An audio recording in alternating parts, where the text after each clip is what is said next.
nico gitero gikomeye Israel ronse mu ntambara rimwe n'igihugu ca Iran ijoro rya 13 rishira rya 14 ruheshi umwaka wa 2025 Israel iraye mu muriro wakijwe n'imvura y'amamisire aturutse muri Iran. Iran ibikoze nyuma y'igitero ca Israel ku butaka bw'igihugu aho harashwe ibibanza birenga 200 bya gisirikare muri Iran. Iran nayo ntiyatevye kwishura yahise irungika amamisire arenga 100 mu gisagara ca Tel Aviv na Jerusalem. Ibitero vya Israel muri Iran vyahitanye abarenga 78 n'abarenga 320 barakomereka harimo abasirikare n'abasivile. President Netanyahu yaburiye abanyagihugu muri Tel Aviv na Jerusalem ati nyabuna ni murondera ubuhungiro. Amasirene canke zanzogira zivuzwa mu gihe c'ibitero biturutse mu kirere nizo ziriko zirasamirana muri bino bisagara bikuru vya Israel.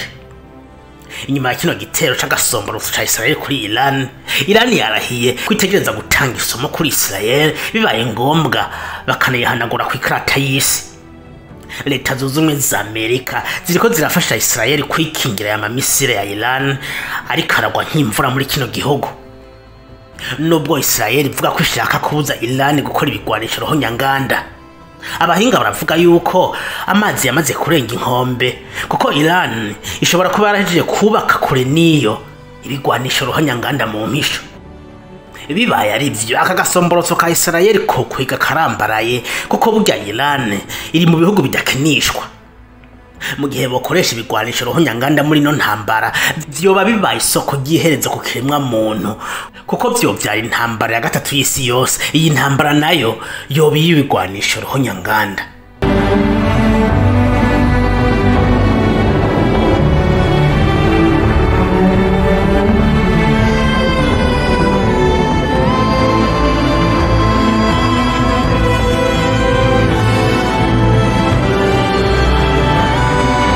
Ikosa ni ryande Israel nico gihugu conyene kwisi gitera ikindi gihugu amakunga gakoma amashi ati bravo mwakoze akazi keza. Kino gihugu catabatanze agace kamwa Noria, Palestina, Liban bica abantu babaziza ubwoko kandi bakanabambura ubutaka bwabo. Nubwo hariko harategurwa ibiganiro vyobereye muri Oman bigamije kuzana amahoro muri aka gace kamwa Noria, ibintu bishobora guhinduka umwanya n'umwanya isi kinjira mu mwijima utigeze ubaho kuva ikiremwa muntu cagera ngaha kwisi.